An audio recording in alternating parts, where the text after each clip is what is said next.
looking toward the future, it's looking like the Niners' vision of contending with their vets is not going to work out. So they're probably going to need to pivot to Lance as soon as he's healthy.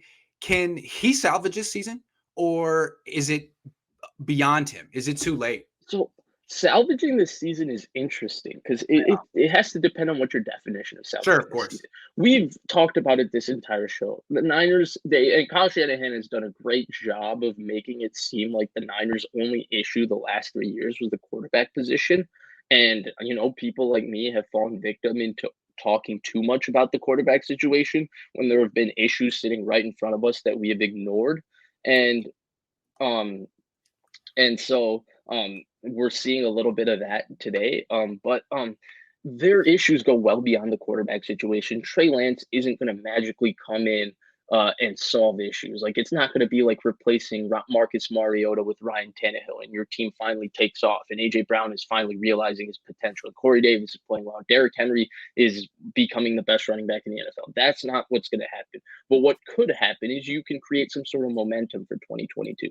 I think as Niners fans, most of us, I mean, we're so used to losing, we'll put up with it one more season. But we'll put up with it one more season if we see Trey Lance getting better week to week. And by week 17, week 16, week 17, we can start bragging to people, yeah, we have a quarterback. We have Trey Lance. Just wait for Trey Lance year 2. You can create that sort of momentum. And I think from that standpoint, he can salvage the season in the sense that he can give optimism towards the season. He can give optimism to preserving Kyle Shanahan for one more year. Say Kyle Shanahan's job for one more year. They miss the playoffs and those things look like they're in sync. They're good. He can do all of those things with the 49ers still going 6-11, still having all of these aforementioned issues, as long as no matter how he starts, the first game could be brutal. It could be like how Justin Fields had it against the Bucs yesterday. Yeah. But if it finishes with some level of positivity, it can all turn around. And I think from that standpoint, he can salvage things. But there's a long way to go, I think. If you think that Trey Lance is going to salvage this season in terms of, automatically he's going to come in and rattle off 7 games, 6-1, the way Lamar Jackson did his rookie season. I don't think that's going to happen. And then the other thing with Lance, it's probably not going to. I mean, the Niners are so banged up at this point, and I think can he salvage the season? No, their division is too tough. It's not just a quarterback problem on the Niners. We just laid it out. I mean, their corners can't pull off what they're trying to do. Their head coach is either bad or in a funk.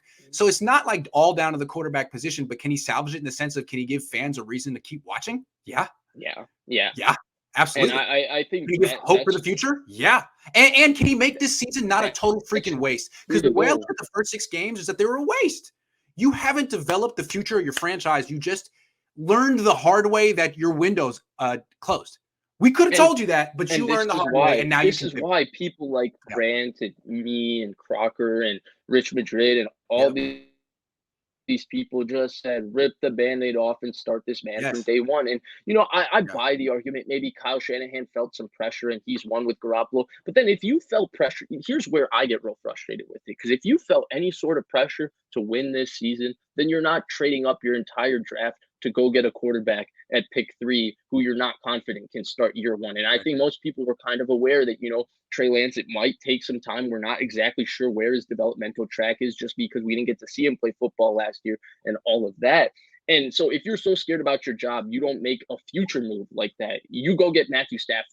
That's what you do. You go get a veteran quarterback who you insert day one, will be an upgrade and you're going to be better. And so that's where I don't buy that argument, honestly. I feel like Kyle Shanahan, if he had that much job security, there should be no reason that you should be just spending $25 million on Jimmy Garoppolo. Like, why? Yeah. So I'm excited to see the Lance portion of this season because I feel like it's what this season was always about. And they just got to it a little late. It's too bad that they didn't give him more of a ability to hit the ground running, but okay, they're here now.